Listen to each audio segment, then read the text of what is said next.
Hi all, this is Anjali and welcome to my channel. So today we are going to do keyword arguments. Yes, तो functions में बहुत ही ज़रूरी concept होता है arguments and parameters का.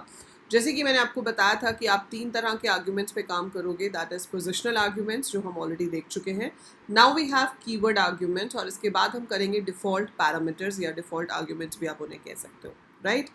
So talking about keyword arguments, इसका मतलब क्या होता है? जब हम यूजर डिफाइंड फंक्शंस बनाते हैं तो हम उसमें कुछ वैल्यूज पास करते हैं जिन्हें हम आर्ग्यूमेंट्स कहते हैं और जहां रिसीव करते हैं उन्हें हम पैरामीटर्स कहते हैं right. So this we have already done. So चलिए फटाफट से पाइथन पे जंप करते हैं and we'll execute some code like this और वहाँ से आपको एग्जैक्टली पता चलेगा कि यहाँ पर मैं अब कीवर्ड और पोजिशनल आर्ग्यूमेंट को कैसे डिफ्रेंशिएट करूँगी. एक बहुत ही बेसिक सा कोड बनाऊंगी मैं यहाँ पर. मैंने यहाँ पर इसका नाम दे दिया लेट्स से डेफ सैम्पल. ठीक है, whatever name you want to give. So I have given the name as sample. अब यहाँ पर मैंने 3 वैल्यूज़ रिसीव की ए बी सी और मैं अभी कुछ ज़्यादा नहीं कर रही हूँ, मैं सिर्फ इन्हीं वैल्यूज़ को प्रिंट करा रही हूँ.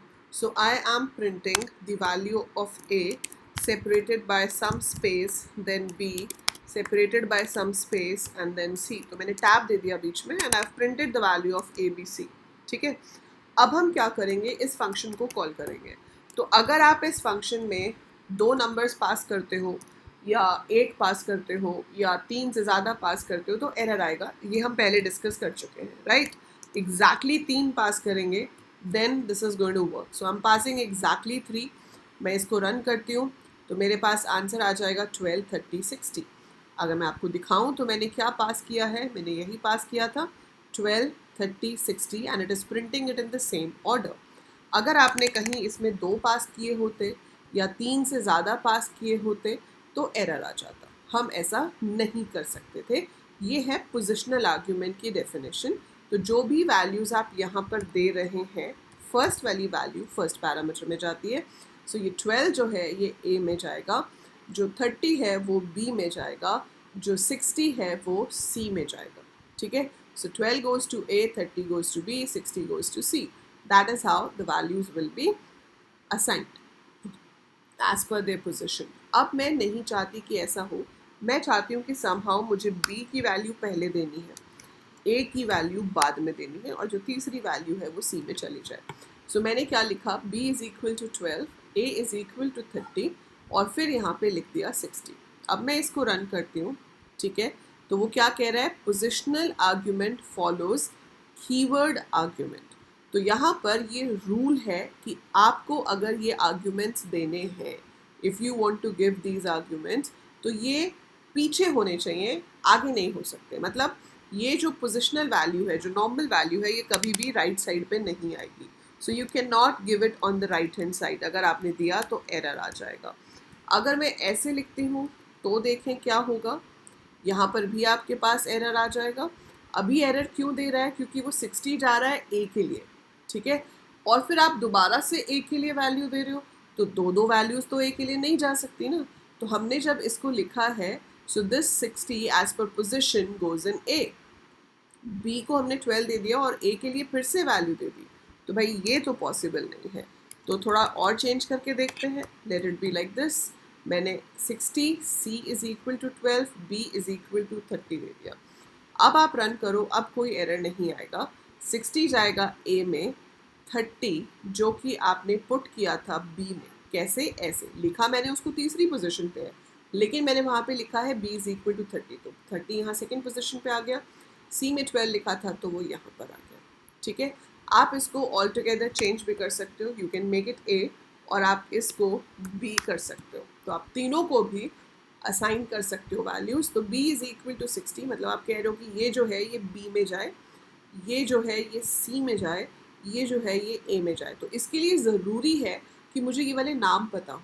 तो ये नाम जो है इनको हम कीवर्ड्स कह रहे हैं. ठीक है, कि हम कोई और नाम यूज़ नहीं कर सकते. कीवर्ड्स क्या होते हैं, वो वर्ड्स जिनका एक पर्पस डिफाइंड होता है and they can be use only for that purpose, है ना. तो यहाँ पर भी क्या है कि अब इनका जो नाम डिफाइंड है वही नेम आपको यहाँ यूज़ करना है. आप यहाँ DEF नहीं लिख सकते. It has to be same जो यहाँ पर गिवन है. बस आप इनका ऑर्डर चेंज कर सकते हो. आगे पीछे कर सकते हो, और उसमें भी आपको ध्यान रखना है कि सेम पोजीशन की दो वैल्यूज़ नहीं जानी चाहिए, राइट हैंड साइड पे पोजिशनल आर्ग्यूमेंट्स नहीं होने चाहिए. So this will work and will give you the answer accordingly. तो इसे कहते हैं हम पोजिशनल आर्ग्यूमेंट, नहीं कीवर्ड आर्ग्यूमेंट्स, क्योंकि ये कीवर्ड के हिसाब से वैल्यू को असाइन कर रहा है, ना कि पोजीशन से. तो अब बी में गया 60, इसलिए 60 बीच में आ रहा है ना. सी में गया 12, तो सी किधर है, इधर आ रहा है. ए है 30, तो वो इधर आ रहा है. So these are called keyword arguments. समझ आ रहा है.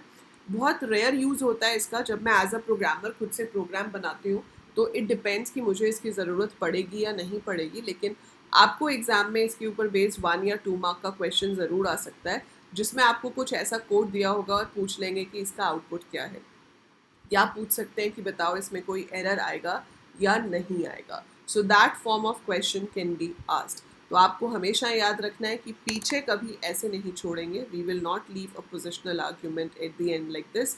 It can be given at the beginning but not at the end. तो अगर आप बिगिनिंग में ए को ऑलरेडी वैल्यू दे चुके हो तो आप उसको कीवर्ड की हेल्प से दोबारा वैल्यू नहीं दोगे, क्योंकि सेम पैरामीटर की दो वैल्यूज़ नहीं जा सकती हैं. सो बस इतनी सी चीज़ ध्यान रखनी है, and that is it about keyword arguments. Simple as that, right. तो ये है कीवर्ड आर्ग्यूमेंट्स क्या होते हैं. आपको 2 मार्क्स के क्वेश्चन में डेफिनेशन भी आ सकती है, what are keyword arguments. Functions के सारे नोट्स आपको मिल जाएंगे, मेरे हैंड रिटन नोट्स हैं, you will get all those. उसके लिए टेलीग्राम का लिंक डिस्क्रिप्शन में गिवन है, आप वो टेलीग्राम ग्रुप ज्वाइन कर लीजिए. I share notes time to time in that. Otherwise आपको फाइल सेक्शन में भी मिल जाएंगे अगर आप टेलीग्राम का फाइल्स चेक करोगे. नहीं तो आप वीक में एक बार नोट्स मैं दोबारा से सेंड करती हूँ, तो जब भी सेंड होंगे आप वहाँ से उसको डाउनलोड कर सकते हो. Very soon I will share the drive link also, जहाँ पर नोट्स प्रोवाइडेड होंगे. Let me make a drive first, put everything there, जो भी आपका स्टडी मटीरियल है मैं वहाँ पे पुट कर दूँ, and then I will be sharing it. ठीक है. So that is it about this topic. छोटा सा टॉपिक है लेकिन बहुत ही इंपॉर्टेंट है. सो आज आपको 2 वीडियोज़ मिल रही हैं. आई will be uploading 1 more video for default arguments. Do watch that as well, and share these videos with all your classmates. Also share the channel with your juniors, क्योंकि आपके जो जूनियर्स हैं वो भी अपने नए कोर्स 11th IP 11 CS भी यहाँ पर स्टार्ट हो चुका है, तो वो भी यहाँ पर कर सकते हैं. ठीक है. बाकी 12th में तो आप पढ़ोगे ही मुझसे CS में, उसके बाद हम CUET की प्रिपरेशन, IPU CET की प्रिपरेशन भी करते हैं, एंड आपके सारे BCA BTech वाले जो सब्जेक्ट्स हैं वो भी आपको चैनल पे मिल जाएंगे. सो that is it for this video. Do subscribe the channel. 70,000 के बहुत पास पहुँच गए हैं. फटाफट से सब्सक्राइबर्स बढ़वा दो. 68,000 प्लस पे हैं. 1,500-2,000 की बात है. फटाफट से सब्सक्राइब करवा दो, 70,000 माइलस्टोन पूरा करें. ठीक है. So do share it as much as you can. And yeah, I'll see you in the next video. Take care.